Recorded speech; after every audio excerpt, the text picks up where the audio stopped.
All right, so Ryan and I just tried all 8 of these cereals, and we're going to get into the capsule countdown with 8th place, last place today. It's going to be the Kellogg's Eggo Chocolate Waffle Cereal, which was $1.88 at Winn-Dixie in Baton Rouge.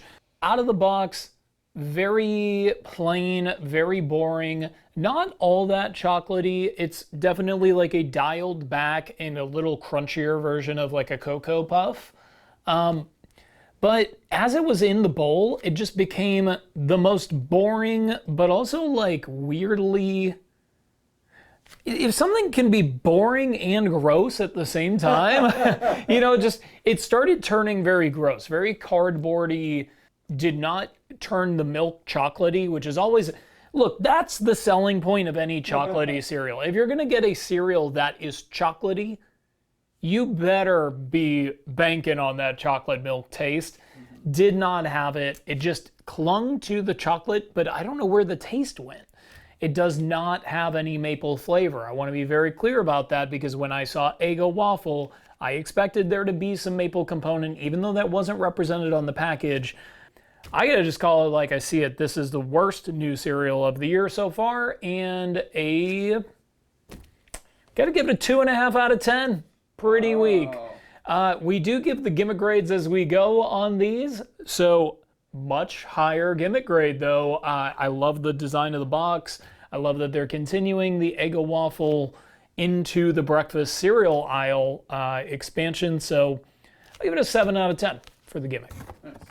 And 7th place is gonna be Pokemon Berry Bolt cereal. So I found this for $4.29 at the North Richland Hills Market Street, which is owned by Albertsons. All 8 boxes today in a normal sized container, by the way. No family size. The chances are I passed by many family sized boxes that I didn't purchase so that eventually I could purchase all decent sized boxes. The thing about the Pokemon Berry Bolt is right out of the box, boy, it really carves your mouth up hard. It is pretty much the worst elements of like the kicks and the Cocoa Puffs and like those round, hollow cereals. They all kind of have that throat carvy, or not throat, but mouth carvy tendency, and this is no exception. It is a bit berry flavored, like artificial berry flavored out of the box. Once it's in the bowl, it really doesn't taste much like berry. It tastes more like maybe plain Kix. It's just a plain corn cereal, really. The marshmallows do add a little bit of sweetness and texture, which is something that I needed. So out of the box, really not good. In the bowl, not too awfully bad. So kind of balancing those things, I'd say it's a 4.5 out of 10, 7th place on today's capsule countdown. As far as the gimmick goes, look, I'm not a Pokemon guy with the pokey and the mon. But I don't know. It's a very bold design, so I'm gonna give it. I'll give it a 6 out of 10. I think this is nice. Look, it should say something that I really don't care about the subject matter, but I really did appreciate the box and want to add it to my cereal collection. So, so well done by Pokemon and General Mills on that one. And next, 6th place on today's capsule countdown is the Kellogg Smorz cereal. I know it's gonna maybe lightly break some hearts out there for some folks that nostalgize the Smorz cereal of old. The good news is it seems like it's pretty much the same as it's always been, but it does have a few flaws. So $3.99 for a regular size box at the Winn-Dixie in Metairie, Louisiana, outside of New Orleans. Boy, it is look, it's a sharp looking box design, but this product has come back so many times at this point that I'm kind of losing appreciation for it pretty quickly. And look, as far as the taste, you do get some of the chocolate. It really is probably more similar to the powdery chocolate that you get in a Reese's Puff cereal without the peanut butter for obvious reasons. You get the marshmallow, actually probably more marshmallow per piece of cereal than almost any other cereal out on the market. Pretty impressive.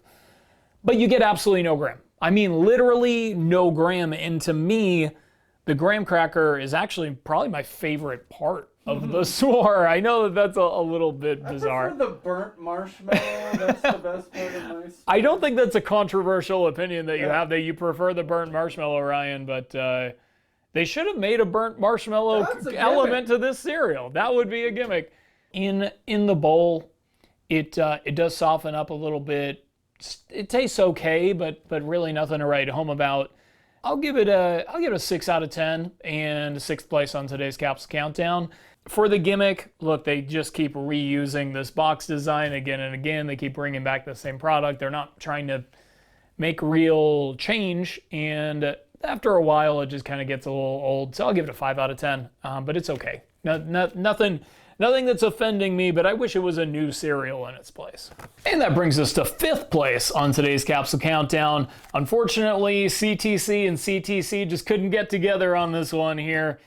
With a 5th place spot, it is the Cinnamon Toast Crunch Chocolate Churro cereal. Of course, we covered the launch of the regular Cinnamon Churro cereal when it launched about 1.5 years ago. But with this one, man, it was I'd say the most disappointing of the day. Out of the box, the texture is just too hard. I mean, it is like concrete. Just too much. You want to talk about carving up your mouth? I mean, this is like a late night infomercial series of just chopping up tomatoes and peppers. Like, that's just your mouth with. Your mouth's been slap chopped. My mouth has been slap chopped. It's not a pleasant ride. Then once you take the milk to it, it does make a cinnamony and chocolatey milk. So that's the best part of the whole thing, but it deprives all of the cereal of its taste. So it comes at a very high cost. I'm not looking for someone to flavor my milk. I'm looking for a good cereal. So this is also going to get a 6 out of 10, but maybe like a 6.1, just because it is a little bit better than the Kellogg Smorz cereal. For the gimmick grade, I think that the design of this box is really outstanding. I love the kind of almost macaroni-like character Cinnamon Toast Crunch churro guys. They're cute. They're very cute. So I'm going to give it an 8 out of 10 for the gimmick. And of course, gets 5th place on today's Capsule Countdown. And 4th place on today's Capsule Countdown, it's the Cinnamon Roll Frosted Mini Wheats cereal. This one, also $1.88 at the Winn-Dixie in Metairie, Louisiana. I like the idea of cinnamon roll cereal. Anytime it comes out, I'm always a fan. Most recently, they had the Cinnabon cereal. Kellogg's made that, and that was really good. And they've done mini bun cereal before. And this one did not taste like a cinnamon roll in or out of milk at all. At all. Just because they frost the tops of what is already frosted mini wheat. Right. Doesn't mean that that's icing. It doesn't taste any different than normal frosted mini wheats, except maybe 5 to 10% more cinnamon. It's a very, very subtle change. I was really looking forward to a cinnamon roll flavored cereal. I mean, that's what it was all about.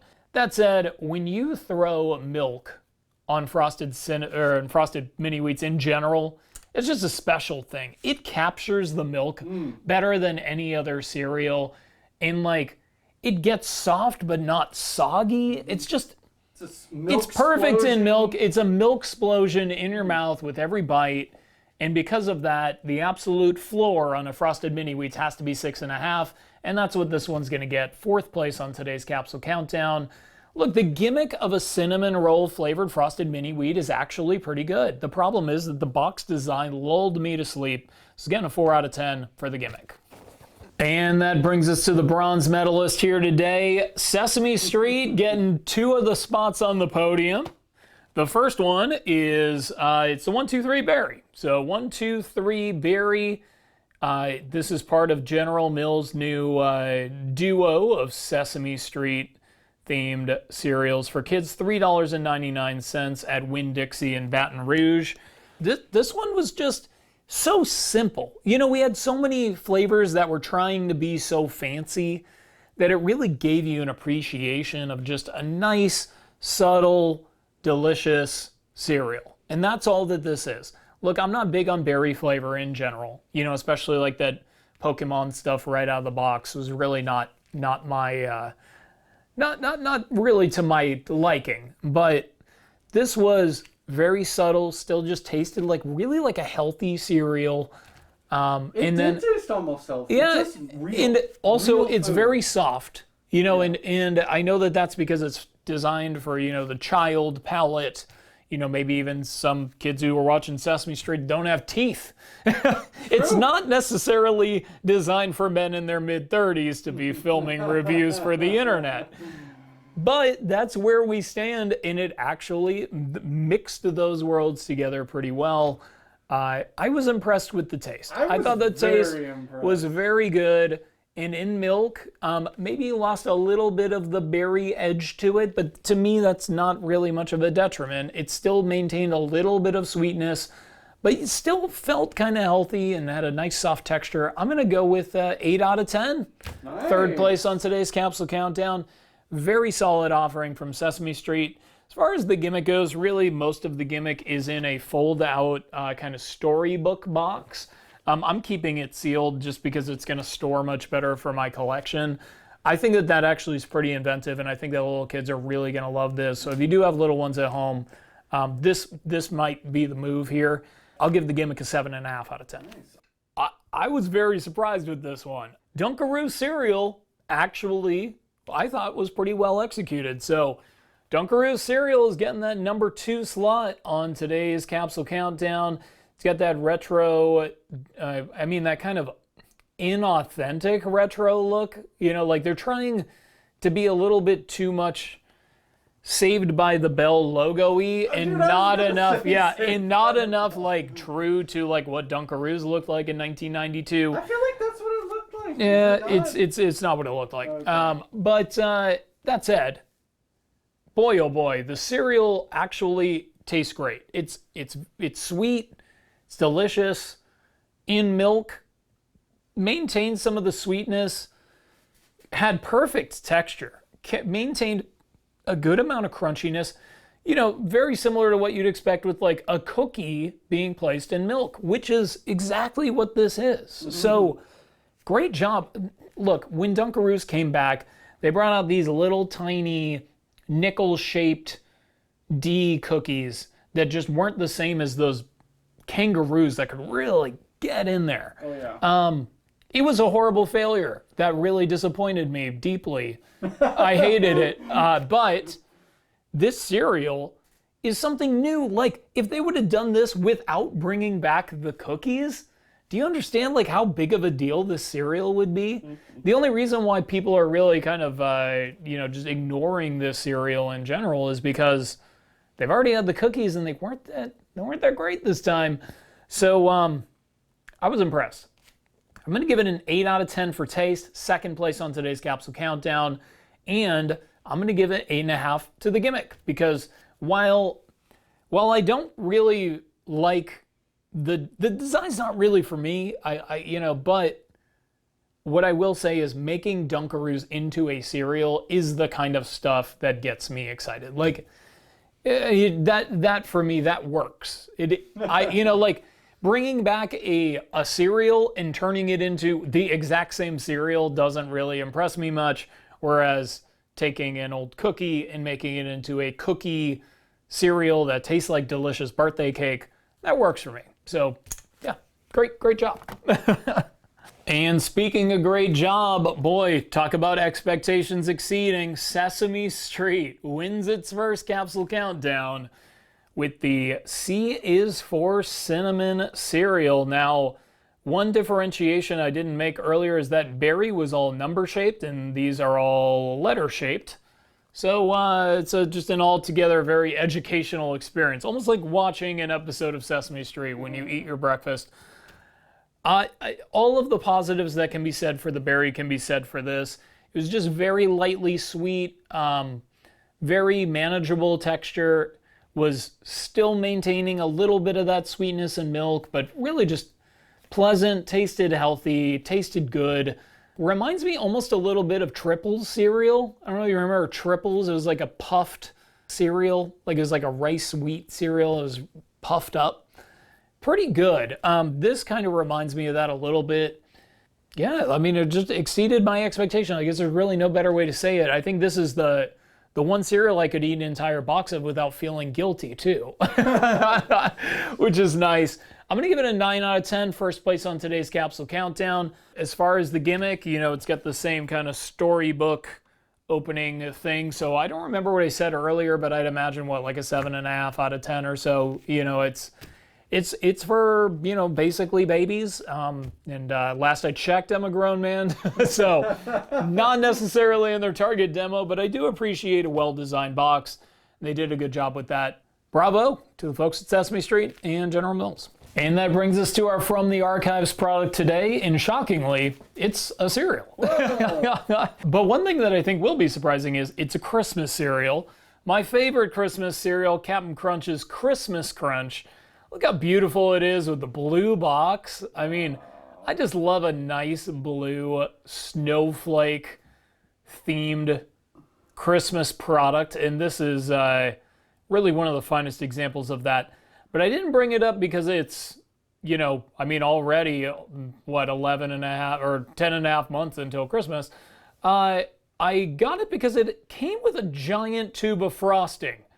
And I think that if Dunkaroos cereal did that it might be considered one of the most legendary cereals of all time. And as soon as I heard about Dunkaroos cereal, I was like, could they do that? Could they do that? Is that even a thing? So holiday frosting sprinkle pack inside. As you can see, the captain, Santa Claus. I don't think this is the captain. This is Santa Claus. Santa Claus is holding a thing of icing that he poked a hole in and put over a bowl of Christmas Crunch cereal. That's brilliant. Which is brilliant. Every kid in the entire world is going to go crazy about that. So they're saying 3/4 cup of cereal plus 3/4 teaspoon of frosting with sprinkles in it and everything is 14 grams of sugar. Don't try to tell me that Dunkaroos couldn't have done it if they really wanted to. Granted, this is a Quaker product. The Dunkaroos cereal was General Mills. So maybe they didn't already have the technology at hand, but to the best I can tell is it's a generic packet of frosting. I would have really liked to have seen that with Dunkaroos cereal. So that's just kind of where my head went as soon as I thought about what I would envision a Dunkaroos cereal to look like. So I wanted to share that with you guys, even though it's not Christmas. But hey, we got the Christmas spirit, right? That's right. It's like a gift every day when we get to find all these new products at grocery stores. Speaking of new products at grocery stores, and speaking of cereals, you only have to wait until Monday for the next CTC review. We're back on the regular schedule. We're going to be talking about, in my opinion, the most interesting new cereal of the year. Chocolate chip cookie dough Kellogg's Crave cereal. And 2 new cereal bars from Kellogg's. Kellogg's Fruit Loops and Frosted Flakes cereal bars. So come back on Monday. And of course, until next time, I will miss you until I see you. Cheers.